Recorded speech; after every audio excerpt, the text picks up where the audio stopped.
7 folks on our board for Atlas. 5 of us, and I was supposed to be moving off. 5 of us are aging out completely, meaning their youngest child is graduating this year. I was told I have to stay because my youngest child will be graduating in 24. All right, so we are in not panic mode. We are just in a point where we really need to seriously find a plan for succession. Right? And it extends to our friends at TABC. Right? We need volunteers who have lots of younger kids. Not that I'm picking anybody out in the room. But we're at that point. And I can tell you that I've been on the board for, this is my 4th year. It has been a great experience. I'm sorry, careful. Right? You get to learn lots of things about our school that aren't necessarily apparent because we all have our little things. Right? I am on a dance team, baseball, and golf. That is where 80% of my time is spent because that is where my kids spend their time. Right? I've been to football games, I've been to basketball games, I've been to theater events, right? But usually because either someone invited me, my kid wanted to go, but the rest of the time is spent in my clinic. And what is unique about Dominion? We are the 2nd most diverse school in the county. And I can tell you that we were asked on multiple occasions to move because our daughter was great at dance. We should go to this school because that's a dance school. My son is good at baseball. We should move out west. And I was like, so why would I take my half black, half Jewish kids to a school that is 97% white and Christian when I have everything that I want them to experience in life right here? Right, so obviously we made the change. We actually moved houses and we made specific decisions about where we were going to live based on being in this high school. So we have a little bit of passion about, right, and hopefully it comes out that I'm very interested in the success of this school, but we need more people to have a purpose bigger than themselves, right? Because I don't have a kid, although she did play volleyball for 1 season. She doesn't play volleyball. Neither of my kids wanted to do track. Right? My son does actually participate in band, so I am in that pool a little bit with pops. But there's so much more to experience in this school, and I want to leave it better than when I got here. So I'm asking for people to stand up. I'm going to stand up and say something. This is my 8th year in the school. I only joined the board at year 5. I've only been on the board for 3 years, right? And that's when I met Mr. Childs, and he's become my new friend. So it's never too late. Jump in, even if it's just for a year. You get to make impactful legacy type changes for the school and just really feel like you're contributing. So we'll take sign-ups at some point, right? Just email us your interest. We're ready for you. Hi guys, I'm one of the newer members of the board. I'm not graduating out, so please don't leave us by ourselves next year is what I'm begging you. But also we are actively working on, I'm Christy Hines, I'm volunteer coordinator. So part of my job is helping the board find people.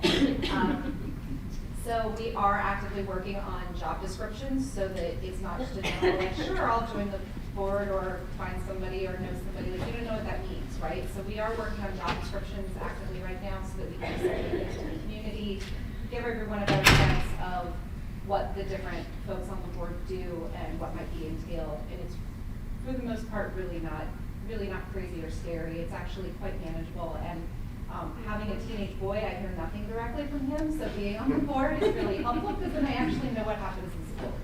So that's my time. Okay, a couple quick other things. So it's not just about TABC and or Atlas.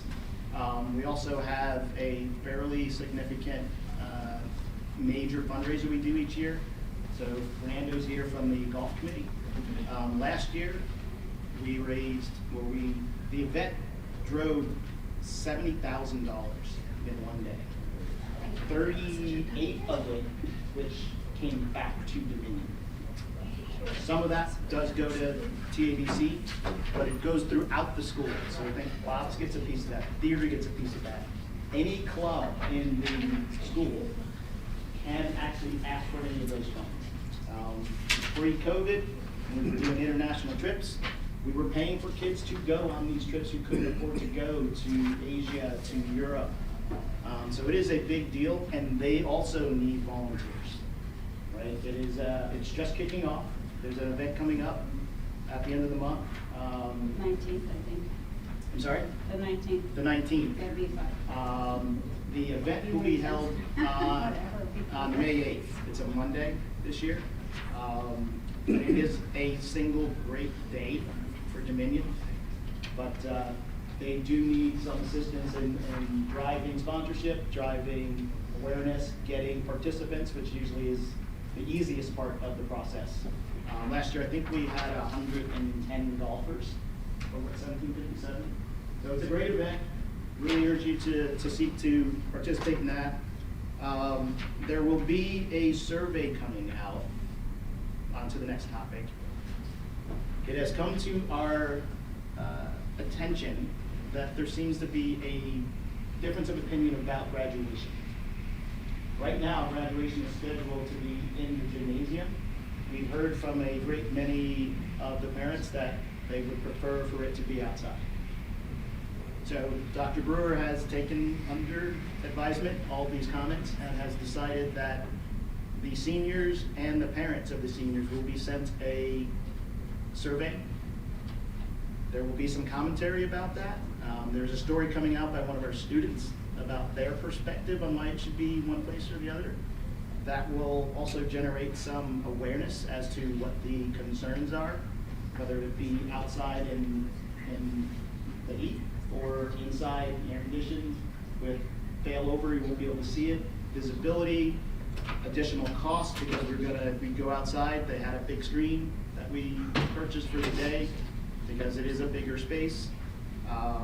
So just be on the lookout for that if you have a senior presently.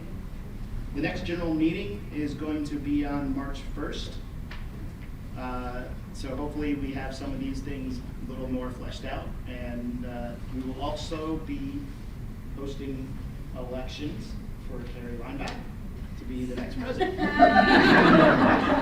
This is all sales again. Hey, I thought I saw T-shirts made.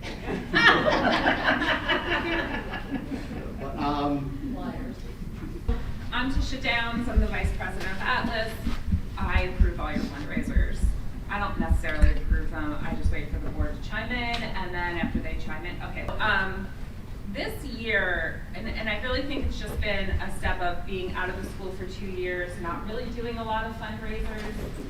This year, our fundraising capabilities have come back big and strong. We've identified a lot of needs in our school, and the parents are ready to jump on it. But we're not really following the process. So, there's reasons why we have a process, and I'm gonna just run through all that tonight. And then you probably all have my email address. If not, that Atlas email address, you'll get me. Please feel free to ask me any questions. But according to my beautiful PowerPoint that I worked all day on, we're gonna go over the why, the how, and the get. Right, flip. Thank you, sir. The why. We want stuff. We need stuff. So when I was a swim parent, it was all about new timing watches for the deck. When now I'm a theater parent, it's about buying wood, going to New York City. There's always a reason. We all need and want stuff.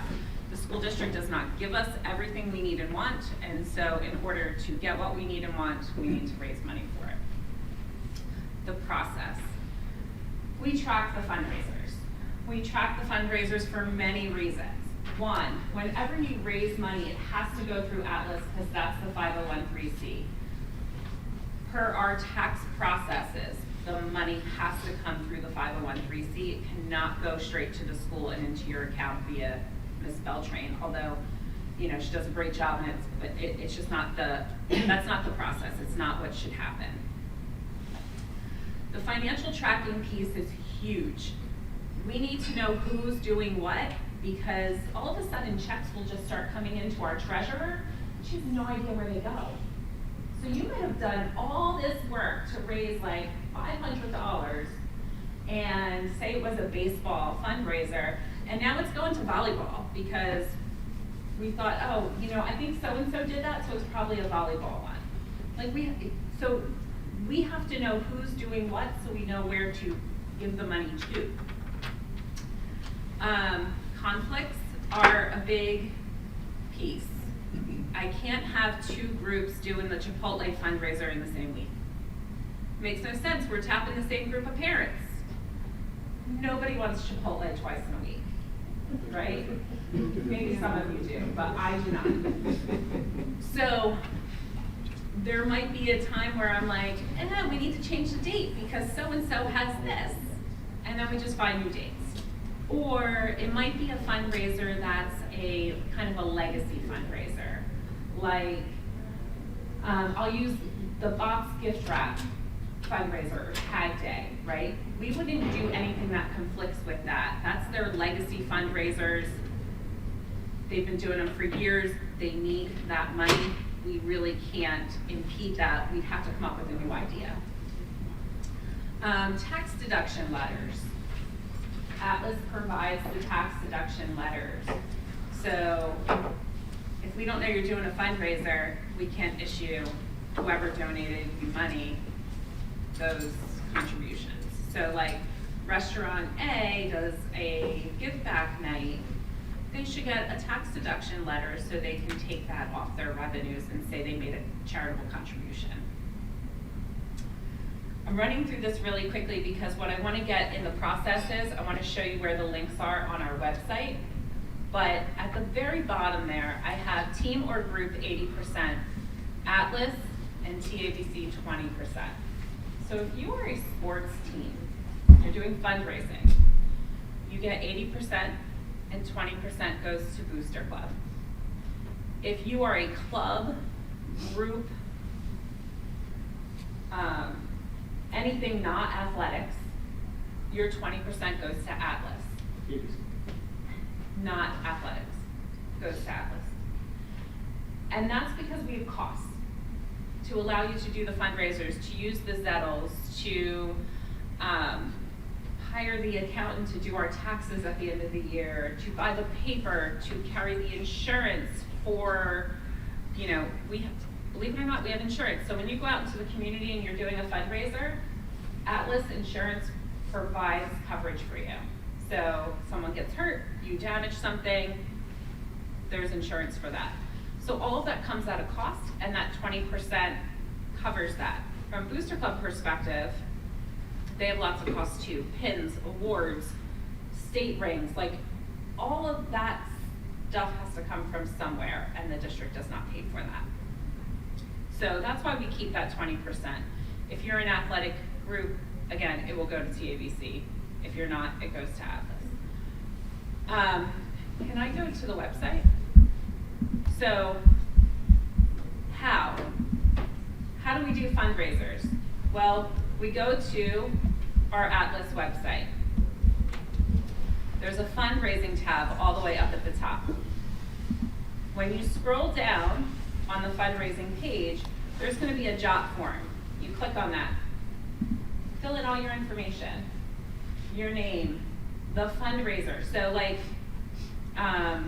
we've had a lot of athletic, like big meets, big events, and in those meets and events, we're doing small fundraisers like a t-shirt sale or a big sale, or so the name of the event could be like such and such invitational, but the fundraiser is the t-shirt sale. We need to know how you're raising money, because if it's an entry fee, that comes with a different need and request. If it's t-shirt sales, that comes with this maybe need and request. Maybe you need cash, maybe you need our credit card readers. A whole slew of questions start to ask. The more detailed you are on this jot form, the easier it is for us to approve you. So get as detailed as possible, and it really takes a whole 5 seconds. For theater, we probably complete 20 of these a year, because every little thing we do is a fundraiser. It's really not even a 10-minute activity. But get as detailed as possible. If you have any questions, reach out to us. If you have marketing materials, upload it to that. Lauren takes it and she runs with it. She puts it everywhere for you. I don't know if everybody saw the swim fundraiser at Chipotle this evening. I've seen it 17 times everywhere. When we put that JOT form closed, when you submit it, it comes to the Atlas board, and we all see it. And then we all, make sure there's no conflicts within the community, within the groups. And then you get this nice little email from me that says, hey, your fundraiser's been approved. In 3 years, I have never denied a fundraiser. So it's not like it's hard to get approved. Like it's not. But when you get this email, on the back end of the email is all the forms. The most important form is the deposit form. You have to write on the deposit form your name, your group's name, what the deposit's for, the date, what fundraiser it's for. Like all the lines are there, but you have to fill it out. Believe it or not, people are not filling out the information. So these deposits are being made, checks are coming in the mail, and we're not really quite sure who, what, where, and when. So as detailed as possible, fill out the information, drop it in the safe. Do we even know where the safe is? In the mail room of the office. Okay. The safe has now been relocated back into the mail room. And our treasurer will pick it up and they reconcile everything. At the end of the reconciliation process, once a month or so, our treasurer issues the check to Dominion, and then the money goes into the appropriate accounts. Now, that doesn't mean you can't spend your money. You know the money's coming. I've never heard Ann say you can't spend the money because Atlas hasn't given it to me. So don't let that be the hindrance to you. School professionals can tell me otherwise, right? I've never heard her say you can't spend the money, it's not coming. Like, she knows it's coming. You can go ahead and move with it. I think the next slide would be good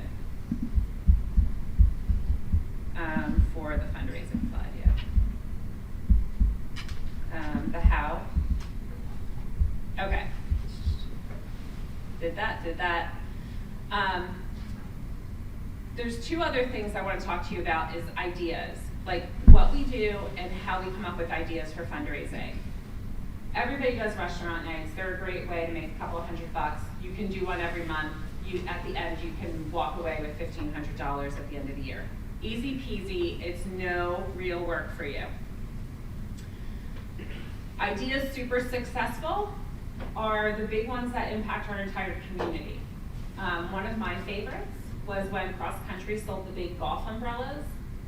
I mean, oh my Lord.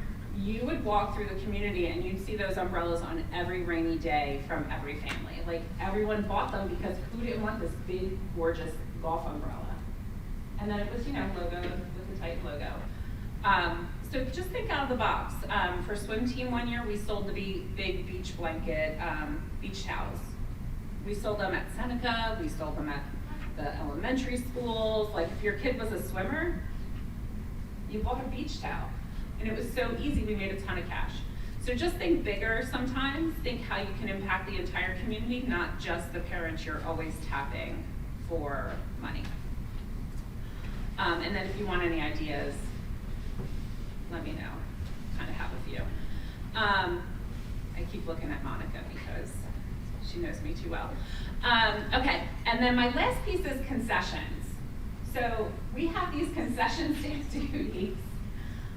So when I was with swim, we would do four concession stands in the fall, 4 to 6 concession stands in the spring. And I say 6 because you know what happens in the spring? We go to these like beyond season events and nobody wants to do concessions when it's May. So that's when you pick it up, and it's easy because it's just, you know, there's, I don't know, 40, 50 people there. It's not like a football team, right? Like it's an easy concession stand, and you make $250? $200, right? So if I do 6 in the spring, that's $1,200. I do 4 in the fall, that's $800. So it's not bad money. We don't do concession stands, we don't have a concession stand. So you might as well like find some parents to do some, make a little money, concession stand's open, everybody's happy. And to me, it was the easiest way to make cash in the world. You just have to sign up and show up. All right, my last thing is the get, and that's just the stuff. I have a picture up there of equipment. I put wood up there because I'm a theater mom and we buy a lot of wood. And then food, because I think we all want better banquets, right? So raise money, have your banquet catered. Don't raise money and it's potluck. Not that potluck is bad, but I've had 7 years of potluck. I would love a catered event. Anyway, that's all I have. Do you have any questions?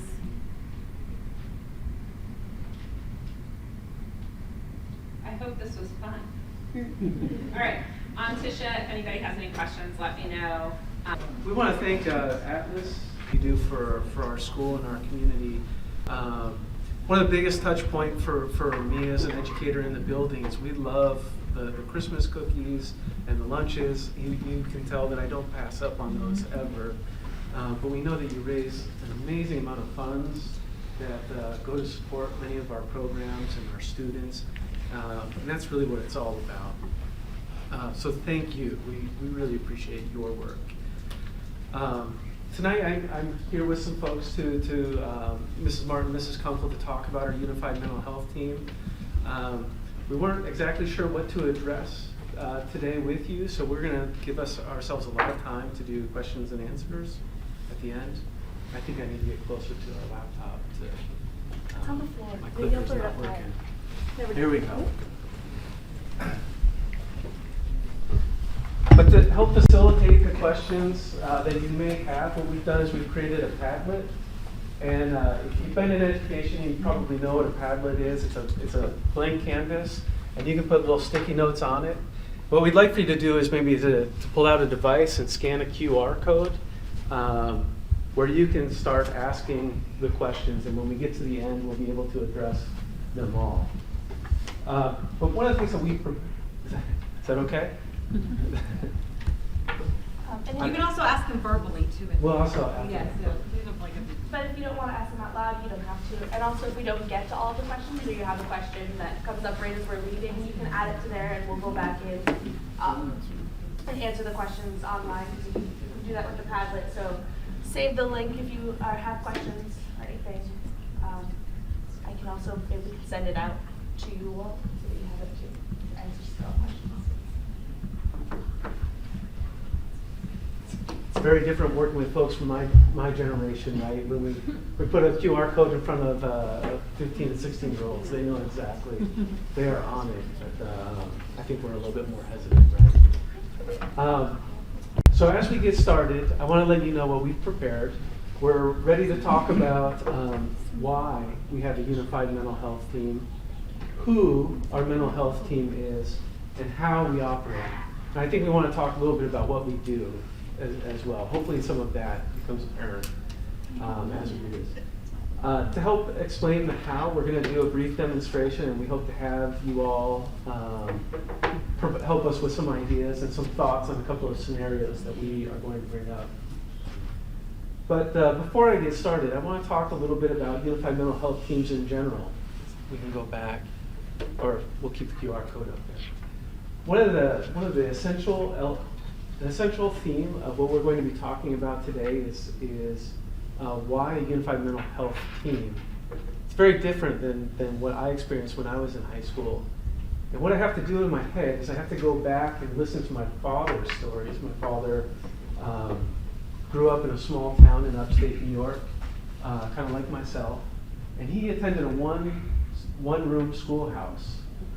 And I remember him saying that his favorite day of school was always Friday, because that was the day that his teacher would bring him hot dogs, and it was the one day a week that they had a hot meal for lunch. And I think about that was his school experience. And then I think about what I see on a daily basis here at Dominion High School, and I think it is two different worlds, right? Schools, at their fundamental level, have become more and more complex. Because one, our society is becoming more and more complex, but also the expectations of the community and what schools do and how we need to serve students becomes more and more complex. So when I went to school, I know I met with my school counselor 2 times. I met with Mr. Nearing at the end of my 8th grade year, and we mapped out all the classes I was going to take during high school, and that was the one time I did course registration. The second time I met with my school counselor was right at the end of high school. I had some questions about Penn State and how to apply and how to send my transcript. And walked into his office and I said, hey, I'd like to apply to Penn State. He said, done. And that was my experience in my school counselor. Now that's about all I needed. But I imagine my experience is more closely, it's something that sounds somewhat familiar. Does my experience with my school counselor sound like your experiences with your school counselors? I'm going to let you know that our school counselors do a lot more work. They interact with your children a lot more than mine did with mine. And we're going to talk about that a little bit. I'm going to turn some time over to Mrs. Martin. Okay. I'm Mrs. Martin. Like I said, I'm a school social worker. I'm actually a licensed clinical social worker. And before I came to Dominion, I was a mental health therapist for Loudoun County. And I also worked with family services, working with families in the family preservation unit. So I've worked with families and children for a very long time. I love that. It's my favorite part of the job is meeting families and talking to kids and, you know, helping them communicate better and helping them find resources. But one thing I think we all can agree on, especially after the pandemic, is that the mental health needs of our students and ourselves have grown, not only in this country, but worldwide. Statistics have shown that the rates of anxiety and depression have greatly increased. So from 2011 to 2012, the CDC said that 5.5% has been an increase in anxiety. So it went from 5.5% to 6.4%. I'm sorry. That was like 10 years ago, right? 12 years ago, I'm getting older. Now, they said that there's at least a 25% increase of anxiety and depression.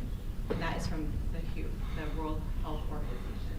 So everything is rising. So I think what the Loudoun County Public Schools and the state of Virginia and the federal government, they have provided more money to have more mental health support in the schools because it's very hard for the teachers to teach and also to help the kids with whatever issues they're facing.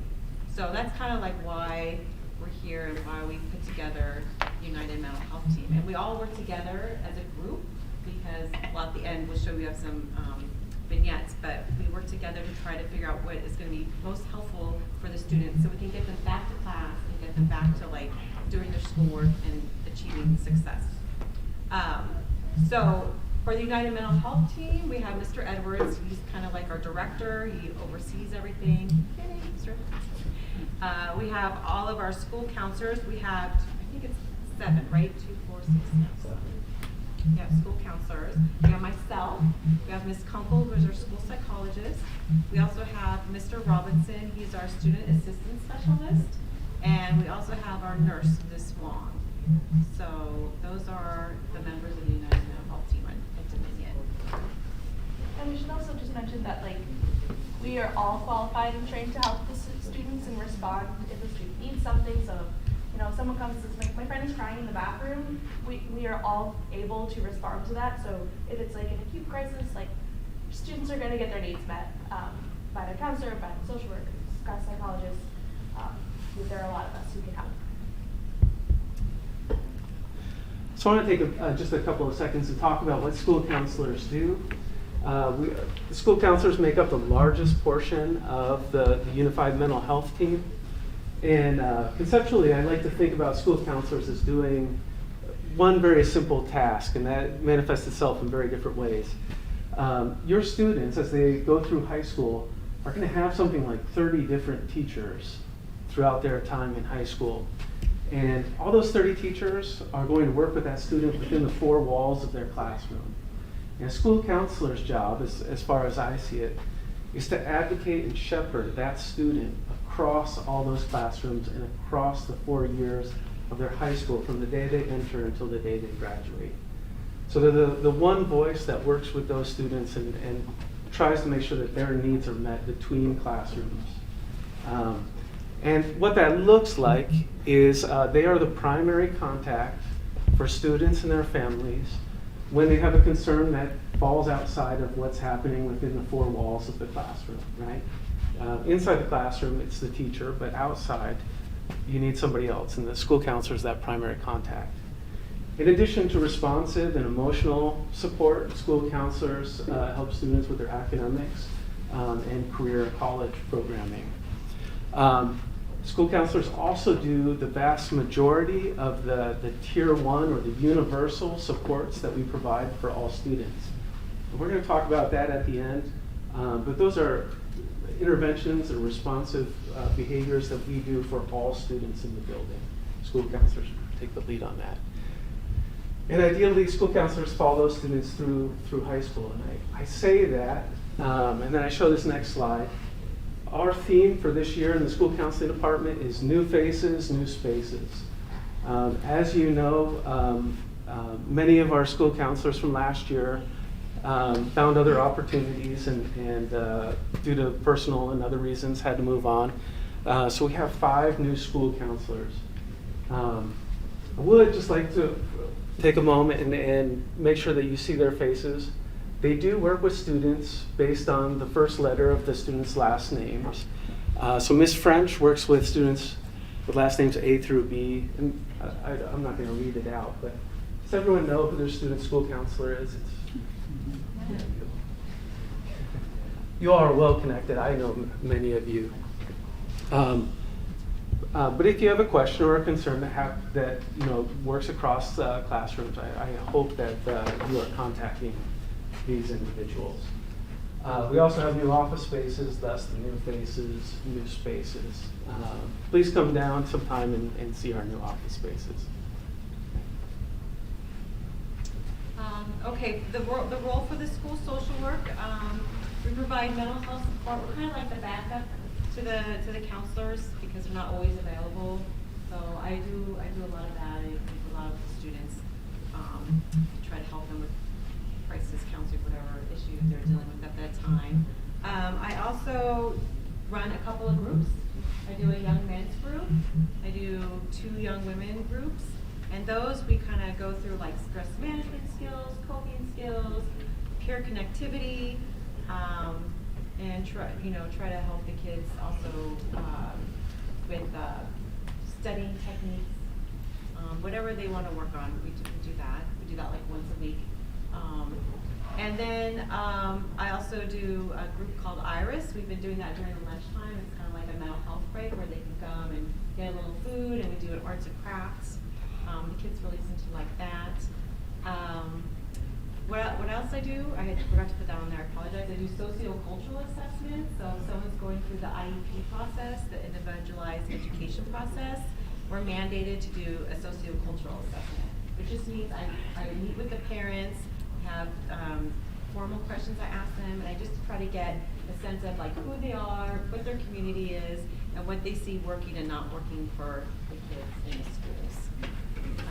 I do a lot of case management, community referrals.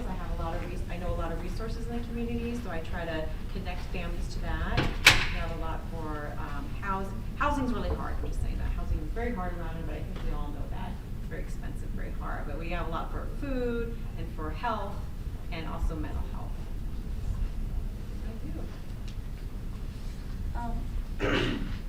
Hello again. I'm Shelby Kunkel. I'm a school psychologist. This is my 4th year as school psychologist. It's the only job I've really ever had, so I know how to do it pretty well, I guess. Overall, I do some behavioral, mental health supports, just like the social worker, Ms. Martin, secondary contact for when students come in and need something, counselors their first contact, and if they, we work very closely with the counselors to see, how we can best meet the needs of the students, who can support best. They have suggestions, I have suggestions, we have information for everybody, and we all work together really well, and it's super helpful. I love these guys. I also do help with the groups that Ms. Martin runs. I give the presentation for the Signs of Suicide presentations, along with the rest of the UMH team, but we've done 9th grade so far, and we got to do refreshers for each of the grades too. But that's just like at the tier 1, all the students get it so that they're able to better recognize the signs of suicides in themselves and others, and what to do if that comes up. And then the last thing, well, not the last thing, but for this presentation, the last thing is I do psychological evaluations for special education referrals.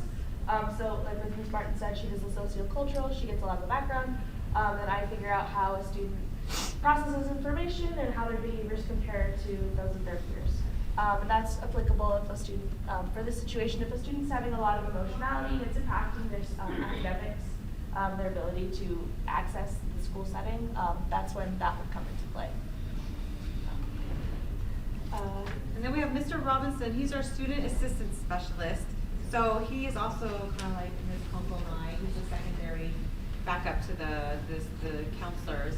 And he also helps out a lot with the coordination of care with community providers, especially especially kind of like substance abuse and also mental health. So he kind of, sometimes we get concerned or worried about kids, we'll meet with them, do an assessment, check in with them, see if any further treatment is needed for them. He does a lot of presentations about substance abuse and what to look for and how to respond. And he also helps with our monthly newsletter that we send out. So I feel like all of us, we work really hard together, we meet, and we try to come up with a plan on an individual plan for the students to see what's going to help them best in the school setting. And specific to Mr. Robinson, he's also a coach here. He coaches a couple of sports, so he's another good resource. For him specifically, he's a really good resource for the kids who are a little more like into the sports and into that sort of thing. So different personalities. It's good to have a male, right? I don't always want to talk about female. He's a freshman. He's a football coach and a freshman girls basketball coach. He's very busy. He does great work here. And he's around somewhere. He did threaten to come in and help us with this presentation. So I hope we get to meet him. He's wonderful. He's great. And then we have Nurse Wong. We love Nurse Wong. She's really wonderful. She's really good at mind with the kids. Because some kids come in there a lot, right? They have a little like maybe stomach issues or headaches, or she monitors that. She monitors any medication they may be needing. Like, because I guess kids aren't allowed to have the medication on them, they have to go to the nurse, so she monitors it that way. And she also, if kids come to the clinic a lot, she'll let us know, just so maybe we can check in with them. If she can't find any, like there's no medical diagnosis, nothing wrong with them. And she does also the vision and hearing tests for also the IEP, because sometimes that is required. And I think she also helps with the sports physicals, trying to track that down, and immunization. She's a very busy woman. And I'm sure she does more than just what we have up there. We just kind of highlighted the stuff that pertains most to the mental health stuff, because that's what we're setting on. So like we mentioned earlier, there's different levels of response for what we're doing. So one of the examples that I said was the signs of suicide presentations that I do. That's to everybody, so that's tier 1. And so we have if you've heard this before, just bear with me, 3 tiers of the way that we kind of think about how we approach different situations, who needs what, and what services we can provide to everybody. So tier 1 is like universal interventions, like everybody gets that. That's PBIS, which is the Positive Behavior Intervention and Supports thing. That's a school-wide behavioral incentive program. Signs of suicide, substance abuse, sources of strength, link crew, and culture building. Tier 2 is targeted, Tier 3. I give an analogy before I go into those into a little bit more, because it's hard for us to understand for a little bit too. If you think about it like the banquets that we could potentially have, we provide food for everybody who's coming. That's the Tier 1. Everybody who comes can get some food. But some people have dietary restrictions, like a gluten intolerance, and so you're going to have options that are gluten-free, and that's kind of like Tier 2. Because enough people have the gluten intolerance where it's just having those options available to everybody also. But then the Tier 3 is the very, very specific food allergies that you would need to make a specific plate for someone individually to meet their needs. So that's kind of a way to think about it, and that's how we do the mental health things. So everybody gets the Tier 1. Smaller groups of individuals get the Tier 2, so that's like small groups, restorative circles, which is if there's a conflict, it's a way to talk it out and mediate, mentoring and check-ins. And then the Tier 3 intensive is an FBA, which is a functional behavioral assessment, which if there's a behavior concern, that's something that we can do as an option. Suicide screenings, insight programs, restorative conferences, and special education referrals. That is the way that we want to go. Obviously, every student is different, and every need is going to be different. So Tier 3 looks different for everyone as Tier 2, but Tier 1 is pretty universal. So we're doing lots of different things at lots of different levels. How do you know when you need to move a student from Tier 1 to Tier 2? Excellent question. We do a lot of data collection, and if a student is like missing class, like one class every week, that's data, and we'll say like that's concerning. They probably need a little more extra supports to make sure that they are consistently getting back into class. So we'll collect data and information and see if what we're doing is not helping the student get back on their feet and improve, then they generally need to move up a tier, and we'll try new interventions and get new things in place. And if they're not working, we'll try something else until we get the data that says that. Why is missing a class right there? That was just an example. Oh, okay. Some it can be in every single class, but if someone is consistently missing English class, like that's a class that they're consistently missing, that's a concern. We'll talk about it. We're going to do some scenarios about and examples of how we kind of go through what is Tier 1 and Tier 2 and Tier 3. Most people are going to fall into Tier 1. I can't remember the exact breakdown of the percentages. Do you know them? It's 80, 15, and then 5. Yeah, so 80% of students are in Tier 1 only, 15, and then 5. So if the student's on our radar, we are collecting the information that we need. how is the student in your radar? Say that again? How will become a student in your radar? If they come to the counseling office frequently, or the teacher. That's another question. When they will know to come to a counselor, or when a counselor will approach a student? I guess the question is, are there required meetings with a counselor at X periodicity for every student to at least engage with them once during a quarter or something? We. For example, my son is a freshman. He have no clue who his counselor is. So that's a really good question. When is this happening? So the counselors have 2 mandatory check-ins with every student in the school.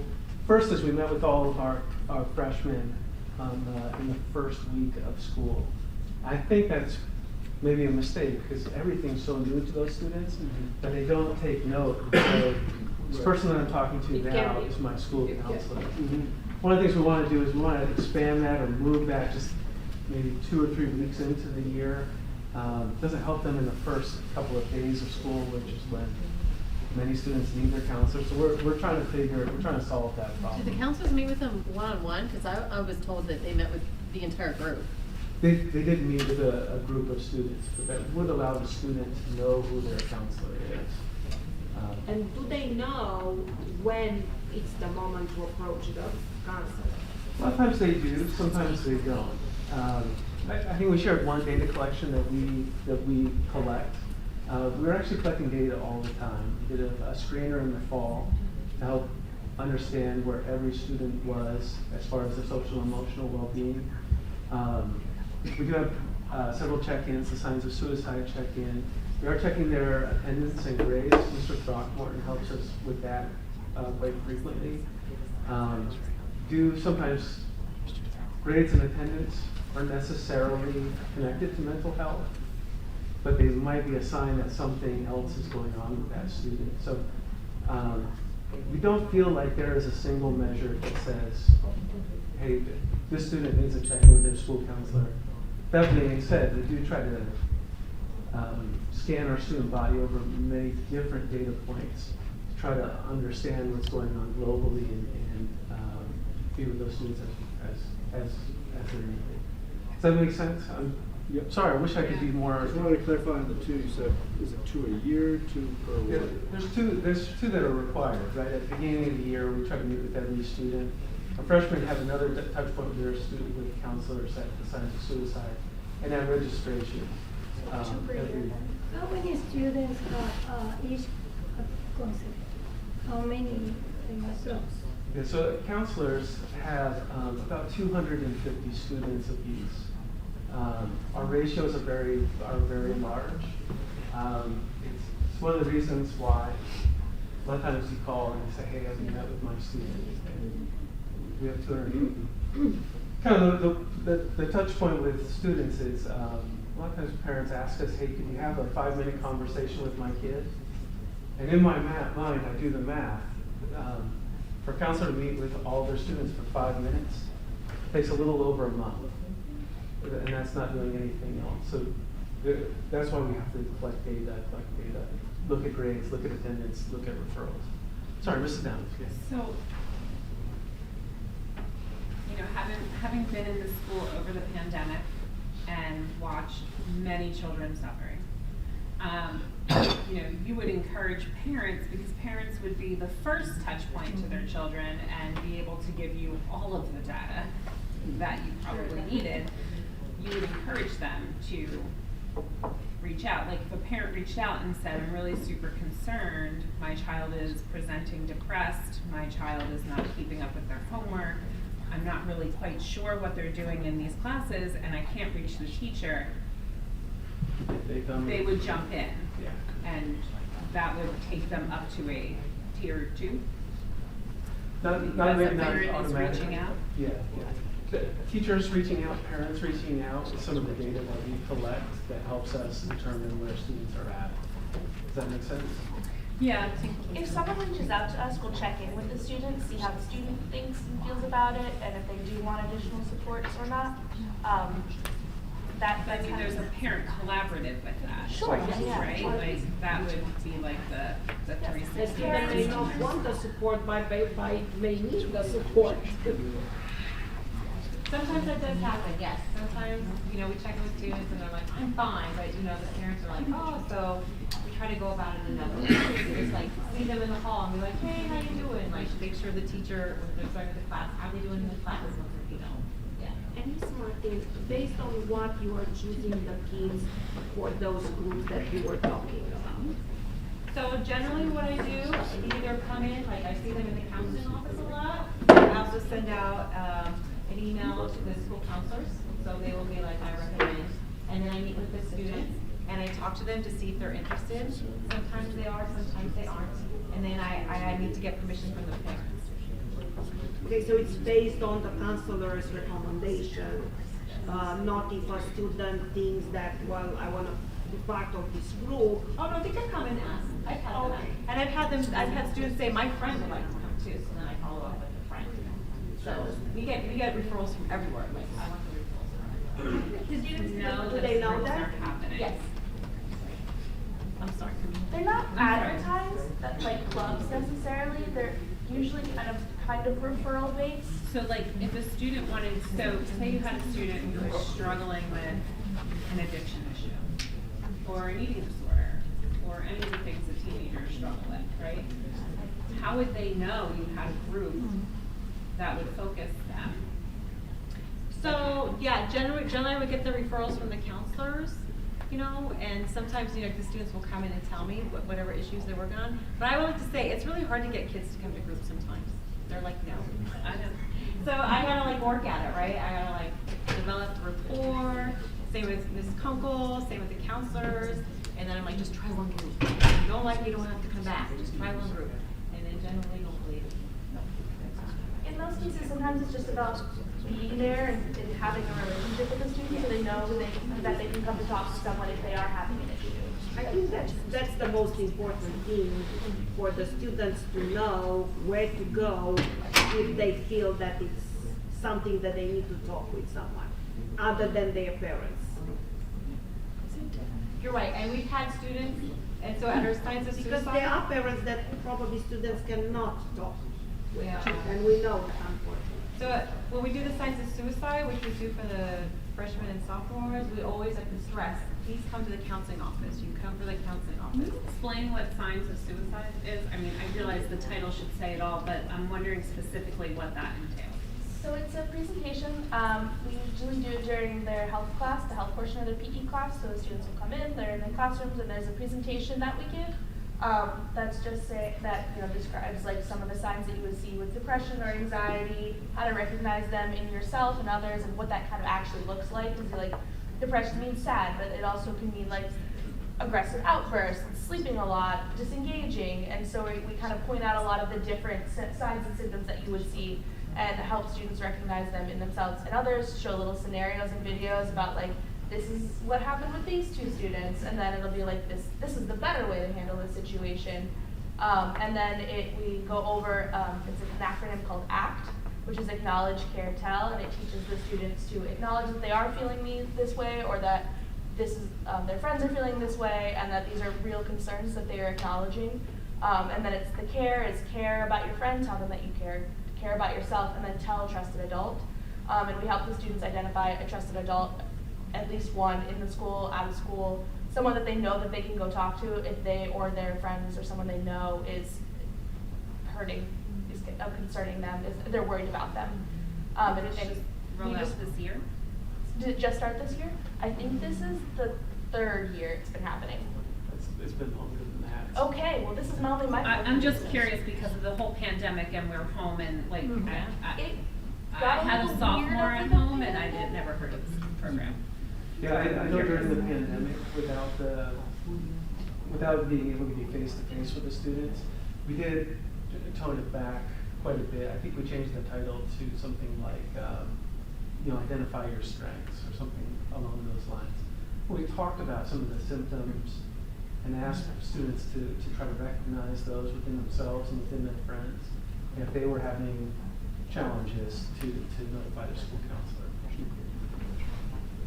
I should notice that. And I just want to say, like, so we're always encouraging them to come to school counseling office, and sometimes the students will bring their friends.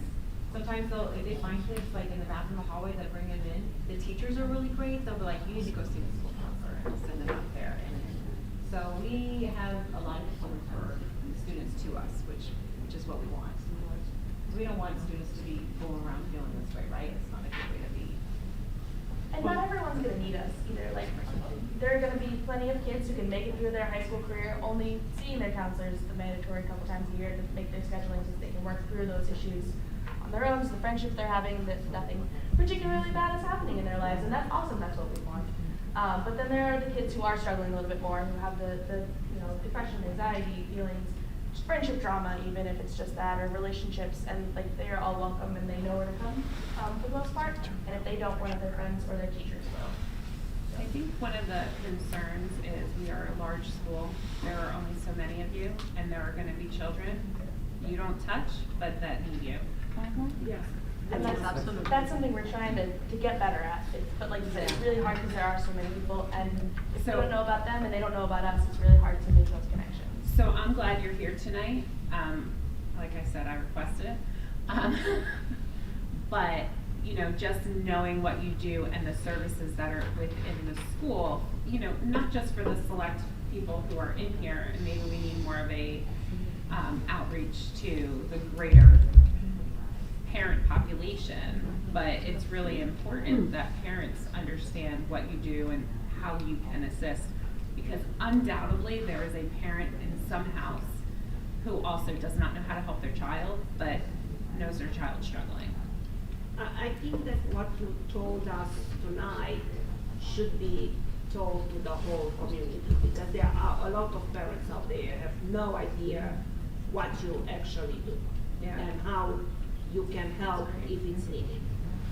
And I think that communication, it's a little bit lacking, and parents don't know exactly what's happening The kids will and how to volunteer. ask for help if it's needed. You're right.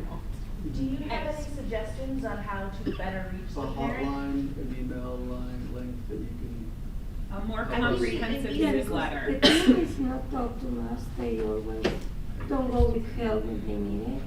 Most time the parents know what happened with the kids, maybe the parents can go visit the social worker or go visit the counselor and try get a schedule to you for help some kids need it. Because most of the time they never talk. It's, they don't trust to you, they don't talk, I think. A general email line that you can put at the end of Brewer's email blast. A gentle reminder for, that's my resource. Yeah, I think it's the- Maybe the same sign of how you teach the kids what a depression looks like, maybe that should be sent out to So the parents parents can as well. recognize If it, you yeah. see signs like this in your child or. And I do want to let you know that on January 28th, the school district is, they're having a mental health and wellness conference, and it's free, and it's for parents. It's at the end of the presentation, there's a little QR code. So I'm just saying, like, it's free, it's for parents, we hope people come, because the school is trying to get the word out, but you're right, it's very hard. Well, one suggestion might be, sometimes people don't want to invest like a whole evening or maybe read a full, couple of pages and they're, your eyes might gloss over, but if it's like little tidbits, like a, did you know? And if that could go into like the bottom of, if Dr. Brewer is sending out like a weekly email, or if Atlas has a every other week newsletter, I know we'd be happy to help with disseminating information as Mental well. health minute. Yeah, short-term. Like a little like, did you know fun fact, and give it out in like little bites, like, did you know what we're doing this month, or, that could be, to me, an effective way to get information across to parents. I don't personally digest large volumes of information together all at once. I mean, you've met my kid, like, it doesn't have to, the apple doesn't fall far from the tree, right? So sometimes those little tidbits kind of are absorbed a little easier, so that could be a way to help, just because this is great information. I'm so glad y'all are doing this. Thank you so much, and I want more parents to understand this too. I mean, And I also opens up Yeah, I- the window for the adults, the parents, to have that discussion, because I'm always asking, how was your day? Good, and that's what I get. But then if I can come back and say, well, what did you learn about suicide today? Then they're gonna be like, well, how do you know that? Generally, Open conversation. Open-ended questions are gonna be something to get it in. So our children are so smart, they know the open-ended question shtick. They do. They know where you're, particularly if you're a child of mine, you know where we're going with it. But, like, sometimes we're out-psychologed. I don't know if that's a word, but you know what I'm saying. Self-aware. I do think that he had a great idea about the mental health minute, but I think if you bury it in Brewer's email, people are gonna, I think it needs to be something just separate and something very specific and to the point of information, because I think when you attach it to something else, it's like getting a document at work, like, I'm not gonna read it, I'll wait to the end. I think if it's something separate and like an open asking a different type of question, or 2-level or 3-level deep question of your kid, give an example, that would be something. Or like announcing this event is coming up. I know a lot of people, I mean, you've got a lot of individuals that work multiple shifts here that their kids attend school. They can't come to those events. So I think you also need to be mindful that you need to do it in English and in Spanish too. Which are very obviously large.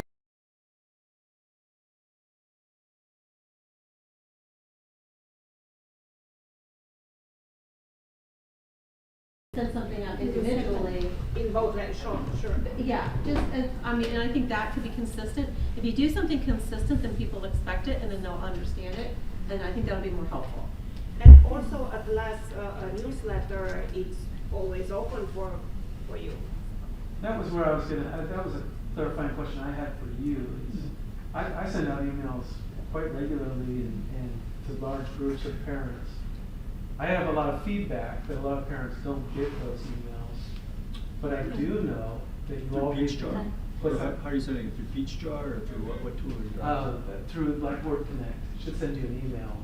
I think it's going into a lot of your spam folders, which is the feedback that I know that I haven't received seen once it. a very long one that, what, like my friends were saying, small things that are more impactful, or let's say today we talked about this in school, ask your child, you know, that I think these small things will be more impactful than a long email explaining a lot of things. People are tired. I know it's not cool to do paper, but sending a piece of paper with a child every month is not a bad thing, where we can get the thing that says, check your spam blocker to make sure this is not. Yeah, but these are, That's they're never gonna make it to me. Yeah, these are high schoolers, they will not make it to us. Never. They will That'll be in the get- trash before it gets in your backpack. Yeah. No. What is the format? Miranda, what is the format? What format? Your teacher said, we need this Yeah. format. Oh, I don't know. So no, paper. So, I So- mean, When you go to school, you do. let me ask you, the parents, would it be better if, say, they held all the information on the website and then you would check the website for the info? I mean, I get your emails. The newsletter to me is like a flyer. I wish it was more comprehensive. You mean the Dominion and I- website or the Atlas website? It may either really, but probably the Dominion website would be Yeah. more appropriate because it's really A a tab on it's Dominion not funded dedicated to thing. health would be. Say that again? A tab on the Dominion website dedicated to health where you Yeah. can drill in. So there already is one. Yeah. Is that? Yeah, there's a unified mental health, Tab. clicky thing on the left. I'm sorry, that was not very. I know, I, But yeah, you're saying, but I don't know what it is. 45 emails from you. You can access the unified mental health team on the Yeah. Cool. website. But maybe What's they was it put from? like a idea for the week or something that the parents, you can be, oh, okay, they're talking about drugs or they're talking about. Oh, I'm sorry. No, I loved your idea. What's your name, Christy? I'm Christy. Christy, Laura, nice to meet you. I loved your idea of like, did you know? Because I think that I did not know about those cool groups, and I think that's a great I way. think all of us went, I want that. That's cool, I want to go. But I think that that's a great way to do it, because I just didn't know you guys did that. And I think that's a great like tier 2 area where you could help a lot of kids and turn them in the right direction. And I think if parents maybe knew about that, I think we could help encourage them. It's a lot easier to encourage a kid to go to like a fun art group or than it is to go like go see your counselor or you're not doing well. That's a much easier sell. And if we had that like kind of real quick, did you know we have our art group next week, you know, whatever, come in. And I love the idea too that you mentioned about a weekly, maybe with that, did you know, like maybe a fun fact, did you know, something coming up, and then secondary, something you could do with your kids so that we could go with the art group, you could have something where, did you know you could sit with your kids and do an art project? That's a great way to connect with them and get them to talk when they don't want to tell you a goddamn thing. I don't know, I just love that. No, I I love you like guys that. doing that, it's Yeah. great. May I just ask a quick question? Sure. Just hearing this response, is there room in the Atlas newsletter for us to add this little tidbit or the did you know or the little factoid? Yeah. Lauren makes everything possible. Yeah. I mean, I do share the newsletter generally when you put it out, but yes, the tidbit would be great if you have your own column. Yeah, like not even like a big thing, just like a little like, you know, little factoid. Those, because that is so easily digestible, you can like kind of scan it when you go down and be like, oh, and then for more information, click this link, kind of.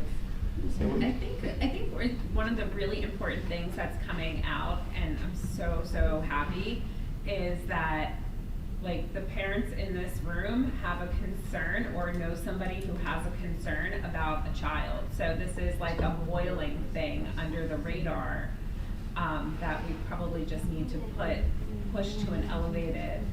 And we don't want to have another vigil in front of the high school. if we can avoid that, no matter whose child it is, I'm here to help. If you guys need our help, let us know, because we'll do it. No, absolutely. And that's why we are so passionate about all of this. It's not about only our kids, it's about what we all know, and we don't want that again. Never in this school. And just Never. because, yes. Just on the group thing, I don't know if we have an ambassador for each of our teams or our clubs, but the kids that are at risk in these groups, and I, it might be a confidentiality issue, but what if there was an ambassador from a team or a club that came in and talked to the kids about what they do to encourage participation and get them kind of out of their funk and into an activity if they're at risk? I know, like I said, there might be some confidentiality issues, but I think feeling included and feeling like they can branch out into other activities within the school that they'd be accepted would go a long way without risk kids. Because some kids just need a friend. To make the suggestion to them and they're all And in general, so. a friend, a sense of belonging to a group, to something. Not to mention, you've got younger kids that are freshmen that maybe this is their first time playing high school sports, and and those kids were during COVID in middle school, so they really don't have study skills. They did not get the option of really learning this, so they're trying to learn them now, and they're all kind of like the deer in headlights. So, and if you're trying to figure out sports with homework, with assignments, with being a freshman, that's a lot from a sports psychology perspective. And I know my son's teams, they play club teams outside. We have a club psychologist that comes in and talks to them about the stress of playing sports and then also the stress of life with it, and helps them kind of deal with stressful environment. Maybe having someone come to each team and really just talking about, balancing schoolwork, sports, life, what you're feeling and the stresses you're feeling are normal. If you feel like you need help in adjusting to this, we have a team here to help you. Just having that advertisement, outside of having an email or a phone call going out, having that person there, and just one time, one sport, it'd be 15 minutes out of your time, having someone there as kind of like a PA announcement to let them know that there is a team here willing to help if you run into a situation where you're either confused, where you're stressed, and you don't know where to go and who to talk to. Or just overwhelmed. Exactly. This applies to the band. And I think that gives them a strong foundation, and it helps them know that we care, and that, and the coaches care, obviously, but they're dealing with, depending on the size of the team, either, a couple kids to, 60 kids. So I just, as an idea, just. No, I appreciate One-time all your meeting. feedback, and That would help. I'll be honest, that's something Mr. Wilson has brought to my attention, and something he wants to do a little bit more, using the athletic teams to promote what we're doing at Dominion and the resources available. I just think it helps promote the community. The community is involved. We're all a community. We're here to support each other. And that's just how we're going to help build our community here and keep kids here instead of going to other schools. So. I love that idea, because I think that a lot of kids, especially at this age, I think it's developmentally appropriate that they all think that they're the only one going through it, right? And so to have somebody come in and kind of validate those feelings and say, this is normal, this is okay, and you can get through it, and we want to help you, can be really reassuring for a kid to hear, because I know I did as a kid, I know my kids have done this before, they internalize it and they think that they're the only ones feeling this way and that everybody else has it together and that what they're experiencing is not normal. And so to have, somebody reach out, on a team level or, to Adriana's point, other, not just sports organizations, but there's other organizations in the school that also are quite demanding from a timing perspective. And it can be very overwhelming for these kids. I love the idea of an outreach of hey, we know we already told you guys this at the big freshman orientation, but we know that this activity can sometimes be tough to juggle, and we're here for you, and that's normal and okay. I just feel like it could be really nice for them to hear again. Just an idea. No, this is very helpful, thank you. Very helpful.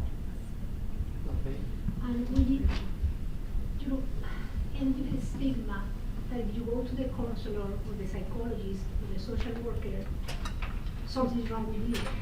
So I don't know how to change the idea that it's okay to go, it's fine. You are not gonna be labeled, it's okay to go to this art group that the social worker has, and it's fine, it doesn't, if you're okay or not okay, it's fine to go there. So I think that's important, how to end that stigma, that because you're going to the psychologist, something's wrong with you. Not necessarily. I don't know, something, because I feel that in the kids that is, no, I'm not going to my counselor because then something's wrong with me. Then I'm the crazy one. And that's a stigma we fight with teenagers. I think that's one level. Also culturally and generationally, that is another stigma that we struggle. We have a lot of students who are asking for help. Kind of the opposite of the message that you're giving us. A lot of students who are asking for help, their parents refuse to acknowledge that there is an issue. It is a stigma. Supportive parents is awesome.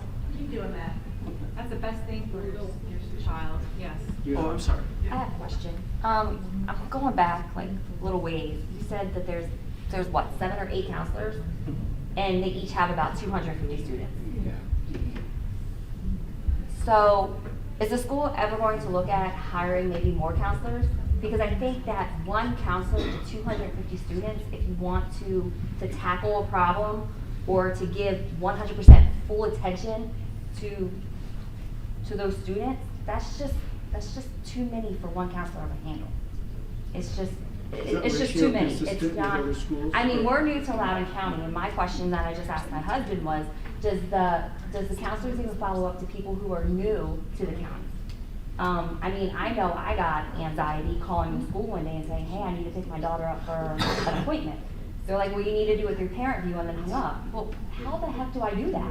We've never had to deal with parent view. I've never had to, I mean, I had the app on my phone, but you know, I used to call the charter school and say, hey, I need to pick my kid up at this time, and it was okay. We didn't know about the whole process of scanning a card or anything like that. So, I mean, I understand you have to meet up with students mandatory twice a year, but there's other students who you might want to check on and say, hey, you're completely new to the school system. You know, is there anything you need help with? Because I know they get stressed about the platforms that you guys use for assignments. But going back, 250 students per one person, that's just too many, even in a school year. Is that standard LCPS? That is the we get positions based on that 250 to 1. And now, I'm nationally, it's a big thing on mental health. You know, let's more federal funding because we need to help this with any younger, older, anybody. But if there's funding there to get more counselors in to help the students, that way you don't miss that one student who needed somebody to talk to, but you can't get to them till their second appointment, which is in June 2nd, and then they're out of school the next week. It's touch points, right? It's just, you need to be able to make sure that you keep up with all the students, and nothing bad about you guys. I just think you guys need more help. And there's so much federal funding out for this problem now. But again, it comes down to the fact that 250 students per one person is just not enough. It's like you're going through and checking a box. Probably a school board issue. Is this ratio set by the superintendent or by the school board? Do you happen to know? If anybody wanted to advocate for change. I think it's the school board. It's also not just the school board, it's about finding people to be in those positions. So like I could say for at least the school psychologists, I think there are 66 school psychologists in Loudoun County, and there are 11 open positions. Mm-hmm. That were not filled this year because not enough qualified people applied. So some of it is a funding issue, some of it's just a national shortage issue. It hasn't caught up, like the mental health need is outpacing the people who are able to provide the supports and When I was in school, counselors were guidance counselors, and those words were together.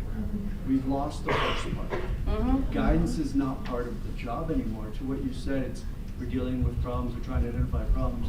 I still think there's a touch point to help guide people who are average or high performers succeed even better, right? And I thought that was the job of a guidance counselor. It seems like there's not enough time to do that job from what you're saying, right? Because we're dealing with fires and folks here, so it seems a little broken to me. Not to shed some light on their numbers of 7, but I really do think that when my oldest was here, we had 4. Mhm. And our student count has not gone down. I think. Yeah, because a new law came into effect, because I've been here in the school system for 2 years, and they were able to hire a bunch of social workers because there is a state law that I think that the ratio is 250, like United Mental Health team members to one student. Yeah. So probably Loudon is doing really well compared to all the many other schools in the Virginia state. But because they recognized that it was, learning was not being done because they had a lot of other issues. Okay. So I just want to share, you know, I just want to share, we talked about 2 mandatory touch points. I'm going to say that many of our counselors are touching base with your students far more frequently than that. Our counselors, I'm always impressed at how well they know your kids and know what's going on in their lives. Our students are also incredibly supportive of one another. If something is going on in one of your child's life, probably 3 or 4 of their friends are coming to us and letting us know, but as well as many of our parents touch base with us quite frequently. I'm also quite flattered that you think that 250 to 1 is too many, because I know when I started, the ratio was almost double that. It was almost 500 students to 1. That definitely was my condition when I started my career. But what we're trying to do, how we're trying to support your kids has become far more complex. You know, it's no longer handing out brochures to colleges and you know, a simple career assessment here. We really are trying to provide more groups and more emotional support for our students. Is there a career counselor position separate from counselors? Yeah, we have Mrs. Rivera, and she's fantastic. She handles our career counseling, our college advising, scholarships. Okay. She's a go-getter. Check your emails if you're getting emails from Mrs. Rivera. Yeah. She's been setting stuff up with scholarships. Cool. Yeah, she's wonderful. She's an amazing communicator. I really appreciate all your feedback tonight.